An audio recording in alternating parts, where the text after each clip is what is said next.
Thanks a lot. As you can hear from my accent, I'm Italian, but I'm based in Belgium, so a little trip from Brussels here. Who is Connect Europe? So who's speaking to you? We represent, since 1992, the main telecom operators in Europe. We were called Ethnos, so you might know us by our old name, but we rebranded last year because the purpose of our members is to connect Europe, and probably many of your companies, that's the business you are in. We also have observer members, so the folks who help us deliver connectivity in the ecosystem. And you see also some new guys on the block, like OVH Cloud, because cloud is more and more part of our connected world. Let me start from this number so that I can bring you a bit the perspective of policy and politics in Brussels. That's what we do, right? So what's after FTTH and 5G, what's in this velocity world from a trade association perspective, from a policy perspective? Well, this is the starting point, and it is that our connectivity ecosystem, meaning us, but also the vendors, account for 4.7% of the European GDP. I think we should all be proud of this number. Look, if I compare it to other industries that are very much on top of the headlines every day. Agriculture and fisheries, 1.7%, and the energy sector, 20%. So we are a pretty sizable industry. We have also some history. For those of you who remember the market 20 years ago, it was really around 3G. The main way in which we connected professionally was still the PC. The messages were still 140 characters, and we had those funny modems. Our market today is completely different. And this is something that is on top of the political agenda, because one of the things that you will realize is that the players behind this market, who are leading this market today, are very different from the ones that were leading the market 20 years ago. So 20 years ago, as European, we had a clearer hold of the technology stack in the world. Nowadays, we share our ecosystem with many more players from many other parts of the world, especially the US and China. And we are no longer connecting to websites, but we are rather connecting humans, objects, data, and increasingly, we are playing a role in AI. I'm going fast on these ones because there was some very exciting presentations before me. So we have seen how, as telecom operators, nowadays we are moving more and more towards the network as a service. So we are trying to gain back the centrality that we lost with the smartphone revolution, with the internet revolution, with the consumer internet, by being central again with network as a service. But there is a big challenge in here. And the challenge is that we need our European telecom operators to be leading all the transformations, all the network transformations that we have been hearing about before, from edge cloud to network virtualizations, because otherwise this network as a service game is there to benefit others and also to extract, once again, value from Europe and transport it everywhere. But what we heard from the colleagues before is rather encouraging, because we see telecom operators across Europe being on top of their game. Let me give you a bit the numbers that we see at an aggregated level, at the European level, when we look at all of our members. Well, the first one is around the investment challenge. And here I will show you some good parts, but also some bad parts. Let's start from the bad, so that then we can lift ourselves up and look at the positive. And that's about revenues and returns. In Europe, we have the lowest average revenue per user compared to our global peers in the world, and they are going down. Also, the return on capital is lower than the weighted average of capital for most of our European operators. So this is not a situation where we want to be. I was walking in Rome during my recent holidays, and I came across this offer. 150 gigabyte of unlimited data, plus all the calls and etc. for €7.95. Then I walk towards the Vatican a bit longer, and I see that a panino with a Peroni, which I assure you is not the best beer you can find in Italy, is priced more than these sophisticated networks and services that we offer as telecom operators. This is one of the key debates that we are having today in Brussels, which is how do we reconcile the huge need that Europe has of additional investment with the fact that we have been asking telecom operators just to keep it cheap. Now, the investment conditions, as far as we can see them, we track them every year in the association since more than 15 years.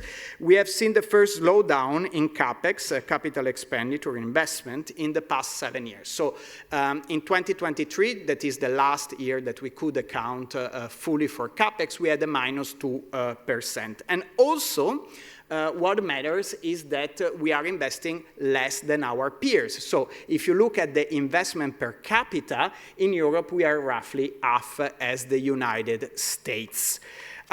So I told you that this would be a bit the downbeat part. Now let me come to the upbeat part. If gigabit networks, 5G and FTTH, are the nuts and bolts of the economy, then we should see how they are doing. Let me say already a first thing from the political viewpoint. Nowadays, in Brussels, in the European capitals, there is a very high awareness that what we do as telecom sector is at the core of the competitiveness game.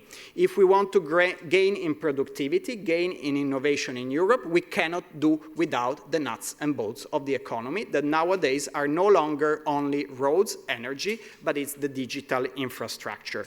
Here we are doing much better. There is progress on 5G and fiber. Luxembourg is doing better. So the job of our local member, Post-Luxembourg, is better than in many other places. But in the European average, you see that we are approaching 90% of 5G.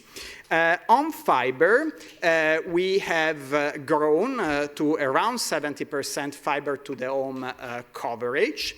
And if we zoom in a bit, what about 5G standalone at the European level? Here, a bit more nuanced view. As you can see, coverage of the population in Europe is trailing both the Asia-Pacific and North America with 40%. Interestingly, uptake is even lower. Yesterday, the European Commission published the state of the digital decade, and they measured uptake of 5G standalone in Europe. It's around 2%. So we know that we are an industry that invests ahead of demand, but of course that's a bit of a tough number.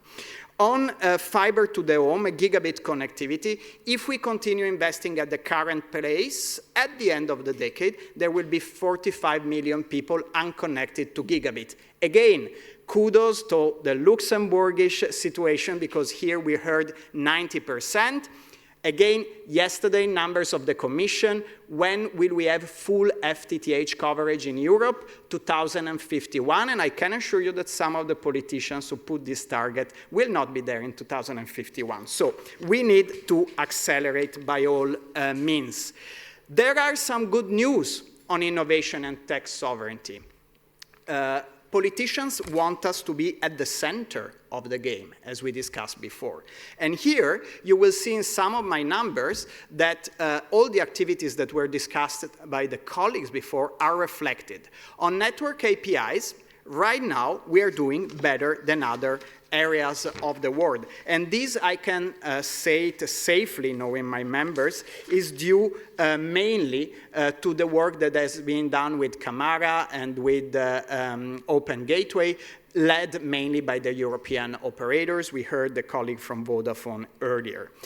On Edge Cloud, we have a European target of having 10,000 edge nodes by the end of the decade. As you can see, we are roughly at 10% of that target, so we need to do better. Then AI. AI network automation is something that is on which members are experimenting a lot. I would say that it's going well, and roughly 50% of European members today are experimenting in that area. But the big question is also, how will it reshape network usage?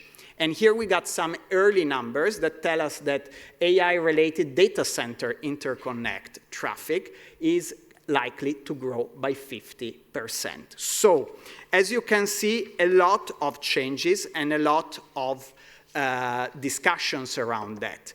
The big political debate right now on what comes in the next decade, more than that, in the next 15 to 20 years, is about change and action.